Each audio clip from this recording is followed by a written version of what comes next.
तो एपिसोड की स्टार्टिंग में दिखाया जाता है कि कई सारे बॉडीगार्ड्स एक पर्सन को किसी से बचाकर कहीं लेकर जा रहे होते हैं। वहीं पर वह पर्सन बहुत ही ज्यादा डरा हुआ होता है क्योंकि कोई उसके बॉडीगार्ड्स को एक एक करके मारे चला जा रहा होता है। और अब वहां पर वह पर्सन भी मारा जाता है और उसकी कार ब्लास्ट हो जाती है।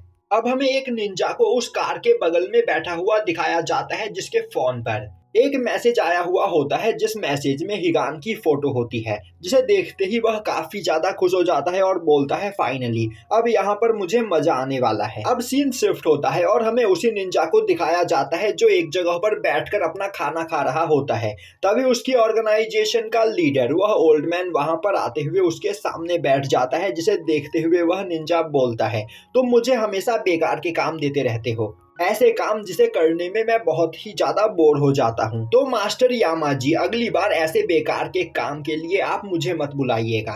अभी यामाजी बोलता है तुम्हें कभी भी किसी को भी अंडर एस्टिमेट नहीं करना चाहिए। यह सुनते ही वह निंजा हंसते हुए बोलने लगता है मास्टर यामाजी आप सच में बहुत ही ज्यादा ओल्ड फैशन हो, दुनिया काफी ज्यादा बदल चुकी है, आपने अभी तक अपने पुराने तौर तरीकों को बदला नहीं है, पर मैं यहाँ पर बहुत ही ज्यादा एडवांस हो चुका हूँ और मेरे पास ऐसी टेक्नोलॉजी मौजूद है जिसका यूज करते हुए मैं पावरफुल से पावरफुल निंजा और असासिन्स को कुछ ही टाइम के अंदर ठिकाने लगा सकता हूँ। तभी यामाजी एक गहरी सांस लेते हुए बोलता है तुम्हें पता है ना कि हम एग्जाइल्स को निंजा नहीं मानते हैं और वह हमारे सबसे बड़े दुश्मन है।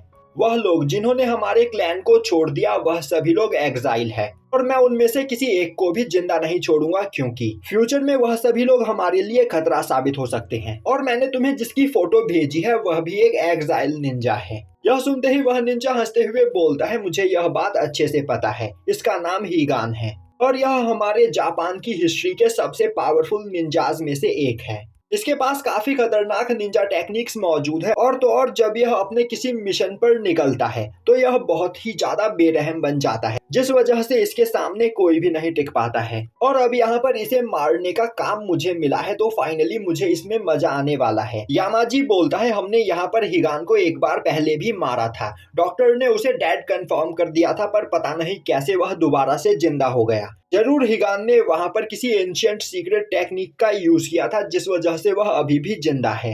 तभी वह निंजा हंसते हुए बोलता है तो मास्टर यामाजी आप कहना चाहती हो कि हिगान के पास एंशिएंट टेक्निक्स भी मौजूद है, वह टेक्निक्स जो ओल्ड निंजा यूज किया करते थे। यामाजी बोलता है हमें जल्द से जल्द हिगान को ठिकाने लगाना होगा क्योंकि उसके पास जो टेक्निक्स मौजूद है वह हमारे लिए खतरा साबित हो सकती है। तभी वह निंजा हंसते हुए बोलता है मेरे पास एक इससे भी अच्छा आइडिया है, क्यों ना मैं हिगान को अपना स्लेव बना लूं। मैं उसे इतना तड़पाऊंगा कि वह मेरे पैरों में गिरकर मौत की भीख मांगेगा, पर मैं उसे मारूंगा नहीं बल्कि उसे अपना स्लेव बनाकर रखूंगा। यह बोलते हुए वह वहां से जाने लगता है, पर तभी वह रुकते हुए बोलता है वैसे मास्टर यामाजी मैं आपसे एक सवाल पूछना चाहता हूँ। यहाँ पर हिगान के बारे में तो आपने सब कुछ सोच लिया है, पर रीपर का क्या?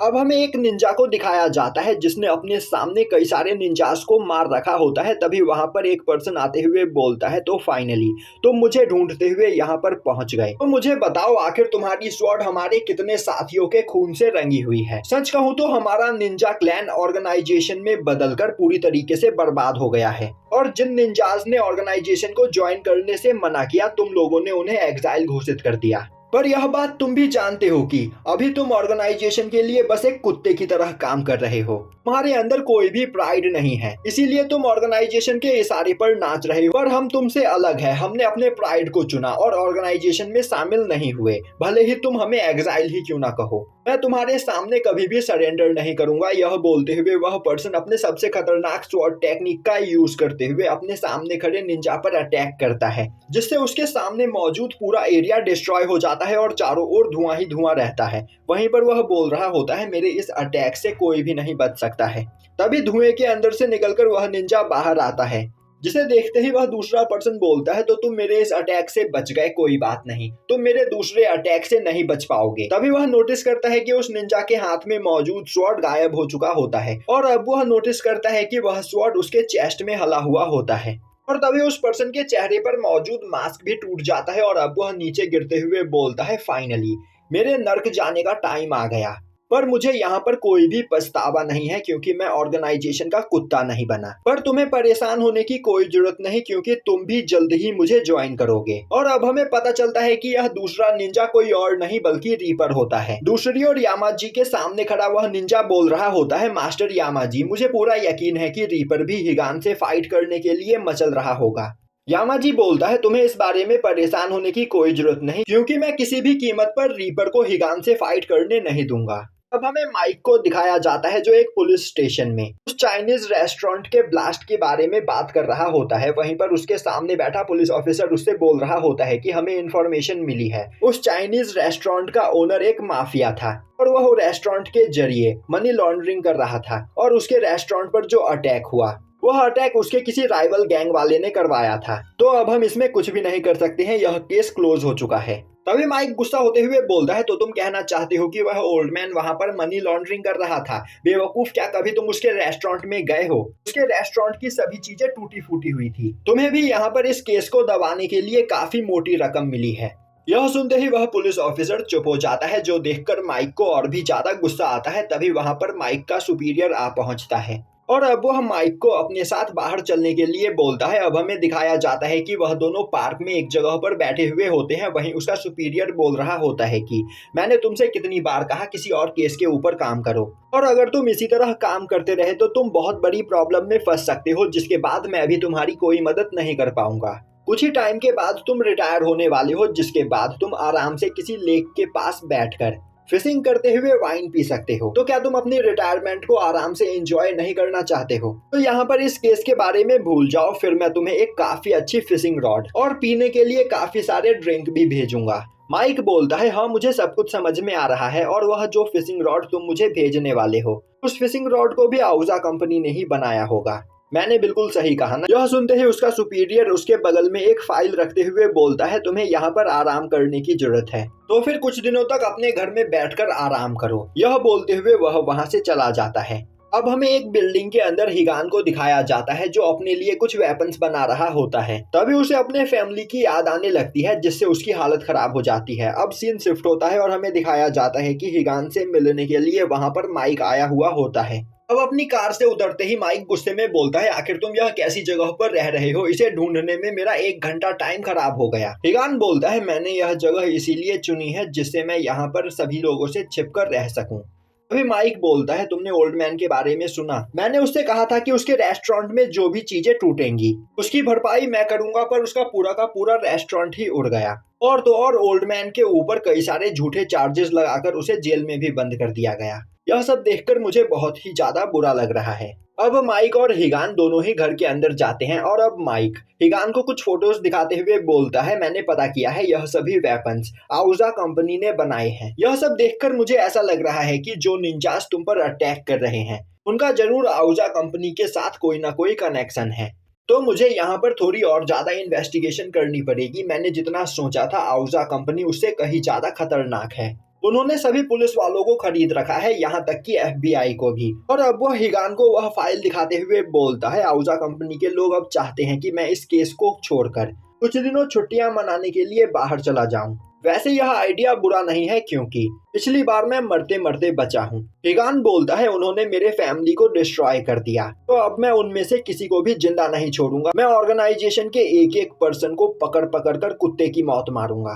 माइक बोलता है, तो तुम उन सभी लोगों को जान से मारने वाले हो? ठीक है, तुम्हारा बदला पूरा हो जाने के बाद यहाँ पर तुम्हें अरेस्ट मैं ही करूंगा, पर तुम्हें अरेस्ट करने से पहले मुझे यहाँ पर कुछ और लोगों को पकड़ना होगा, इसीलिए मैं छुट्टी पर नहीं जा सकता हूँ। यह बोलते हुए वह उन सभी पेपर्स को जला देता है। वही हिगान आगे आते हुए माइक को एक कप देता है और उसमें वह एक लिक्विड डालते हुए बोलता है, एक साथ ड्रिंक करके हम एक दूसरे को अपना एलाई बना सकते हैं। अभी माइक बोलता है, मैंने कभी नहीं सोचा था कि मैं तुम जैसे किसी इंसान के साथ कभी अलायंस बनाऊंगा, पर अगर मुझे यहाँ पर हो रही क्रिमिनल एक्टिविटीज से छुटकारा पाना है तो तुम्हारे साथ काम करना ही पड़ेगा। यह बोलते हुए वह उस लिक्विड को पीता है। तभी वह बोलता है कि यह तो अल्कोहल नहीं है। हिगान बोलता है, मैंने कब कहा कि यह अल्कोहल है? यह मेरे द्वारा बनाया गया एक एनर्जी ड्रिंक है, मुझे अल्कोहल पीना पसंद नहीं।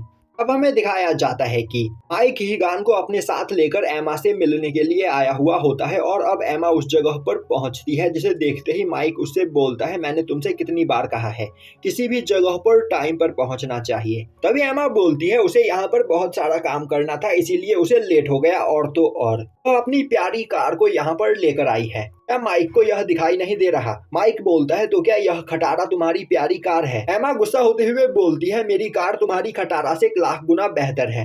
तभी माइक बोलता है, एमा तुम्हें याद है ना कि मैंने तुम्हें यहाँ पर किस लिए बुलाया है? एमा बोलती है, हाँ, हमें आउजा के बारे में इन्वेस्टिगेट करना है, तो जल्दी से कार के अंदर बैठ जाओ। अब हिगान और माइक दोनों ही कार के अंदर बैठते हैं, पर वहां पर बहुत ही कम जगह होती है। तभी वह दोनों देखते हैं कि एमा ने अपनी कार को ही एक जाइंट कंप्यूटर बना रखा होता है। अब एमा बोलती है इस कंप्यूटर को उसने खुद ब खुद बनाया है और इसकी मदद से वह लोग कार में बैठे बैठे ही इस दुनिया में मौजूद किसी भी चीज के बारे में पता कर सकते हैं। उसने यहाँ पर आने से पहले ही आउजा कंपनी के बारे में काफी कुछ पता किया। आउजा एक मल्टीनेशनल कंपनी है। अपनी जर्नी की स्टार्ट में आउजा मिलिट्री के लिए वेपन्स बनाया करती थी, पर आज के टाइम पर आउजा हर एक सेक्टर में घुस चुकी है। वह सुई से लेकर कार तक, यहाँ तक कि हर तरह की टेक्नोलॉजी को बनाती है। आप शब्दों में कहा जाए तो आज के टाइम पर आउजा एक ऐसी कंपनी बन चुकी है जो सभी इंसान की लाइफ को कंट्रोल करती है। और आउजा ने यहाँ पर लोगों को अपने टेक्नोलॉजी और टूल्स के लिए इतना ज्यादा बेबस कर दिया है कि लोग बिना आउजा की टेक्नोलॉजी और टूल्स को यूज किए एक दिन भी नहीं रह सकते हैं।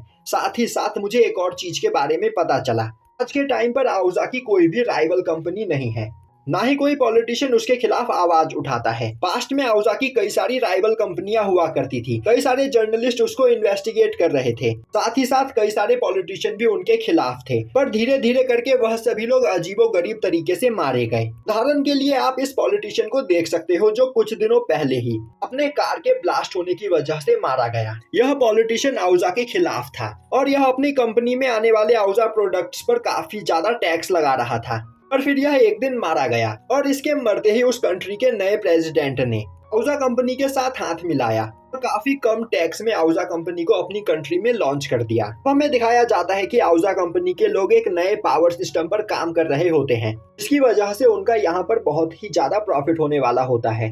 अब अपनी मीटिंग को खत्म करने के बाद आउजा का वह पर्सन अपने प्राइवेट चेम्बर में आता है, जहाँ पर वह यामाजी को बैठे हुए देखता है, जिसे देखते ही वह बोलता है, मैं तुमसे मिलने ही आने वाला था, पर तुम खुद यहाँ पर मुझसे मिलने के लिए आ गए, जो देखकर मैं बता सकता हूँ कि यहाँ की सिचुएशन बहुत ही ज्यादा सीरियस है। अभी यामाजी उसकी ओर एक फोटो फेंकता है, जिस फोटो में कुछ लोग उस चाइनीज रेस्टोरेंट को उड़ा रहे होते हैं। उस फोटो को देखते ही वह पर्सन हंसते हुए बोलता है, मुझे यहाँ पर अपने एक वेपन को टेस्ट करना था और मैं किसी निंजा के ऊपर उस वेपन को टेस्ट करना चाहता था, इसीलिए मैंने अपने लोगों से यह करवाया। हाँ, पर यह टेस्ट मैंने एक एक्स निंजा पर करवाया, जिससे तुम्हें परेशान होने की कोई जरूरत नहीं। यह सुनते ही यामाजी गुस्से में उसे देखने लगता है, जो देखकर वह डर जाता है और बोलता है, मैंने यह सब कुछ बस अपने रिसर्च के लिए किया। मैं यहाँ पर एक काफी पावरफुल वेपन बना रहा हूँ, जिस वेपन की वजह से हम सभी लोगों को बहुत ही ज्यादा फायदा होगा।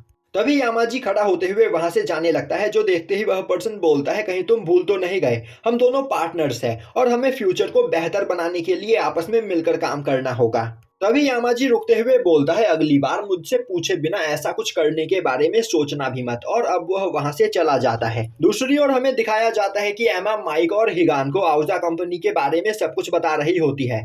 तभी अचानक से हिगान कुछ सेंस करता है और अब वह माइक को धक्का देते हुए उस जगह से हटा देता है और तभी कार के छत के ऊपर से कोई लगातार उन लोगों पर अपने स्वॉर्ड से अटैक करने लगता है। यह देखते ही माइक अपने गन को बाहर निकालते हुए उस पर्सन को शूट करने की कोशिश करता है, पर वह पर्सन सभी अटैक्स को डॉज कर लेता है। अभी एमा कार को स्टार्ट कर देती है, पर उसके कार के छत के ऊपर बैठा निंजा बिना रुके उसके बावजूद उन पर अटैक कर रहा होता है। तभी हिगान अपने पास से एक नाइफ निकालते हुए काफी तेजी से छत पर मारता है, जो देखकर माइक खुश हो जाता है और बोलता है, फाइनली वह कार से नीचे गिर गया। यह सुनते ही एमा खुश हो जाती है और बोलती है, निंजा सच में काफी ज्यादा औसम होते हैं। उसी वक्त एक काफी बड़ा ट्रक आते हुए एमा की कार को एक टक्कर मारता है, जिससे कार उड़ते हुए दूर जाकर गिरता है। अब हिगान देखता है तो एमा और माइक वहां पर काफी ज्यादा घायल हो चुके होते हैं। तभी वह नोटिस करता है कि कार के खिड़की के सामने ही वह निंजा खड़ा होता है, जो काफी तेजी से कई सारे निडल से उन पर शूट करता है। यह देखते ही हिगान माइक और एमा को वहां पर नीचे झुकाकर बचा लेता है, जिसके बाद वह जंप करके कार से बाहर निकलता है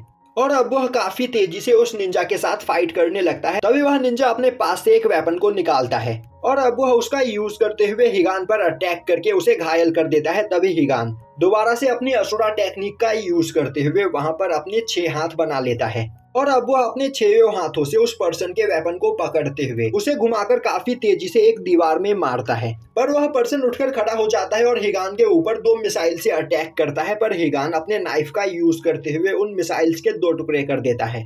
यह देखते ही वह पर्सन कई सारे मिनी रॉकेट से हिगान पर अटैक करता है, पर हिगान उन सभी अटैक्स को भी डॉज कर लेता है और अब वह काफी तेजी से अटैक करते हुए उस पर्सन के सर में चाकू दे मारता है और उसे उठाकर बिल्डिंग के कोने में लेकर आता है, जिसके बाद वह उस पर्सन की बॉडी पर लगे हुए एक कैमरे को बाहर निकालता है और उस निंजा को बिल्डिंग से नीचे फेंक देता है। अब हमें दिखाया जाता है कि यामाजी ने जिस निंजा को हिगान को मारने का काम दिया था वह निंजा उस कैमरे के जरिए हिगान को देख रहा होता है और वही निंजा उस पर्सन को अब तक कंट्रोल कर रहा था। अब हिगान उस कैमरे में देखते हुए उसे जान से मारने की धमकी देकर उस कैमरे को डिस्ट्रॉय कर देता है। अब थोड़ी देर के बाद वहां पर एम्बुलेंस पहुंच जाती है जो माइक और एमा को उनके कार से बाहर निकालती है। वहीं पर वह दोनों बहुत ही ज्यादा घायल होते हैं। वहीं पर थोड़ी दूरी से हिगान यह सब कुछ देख रहा होता है, तभी उसके पास मौजूद फोन पर एक कॉल आता है। अब हिगान जैसे ही उस कॉल को उठाता है, सामने वाला पर्सन बोलता है, हिगान टाइम आ गया है हमारे आपस में बात करने का। और यहीं पर यह एपिसोड खत्म हो जाता है।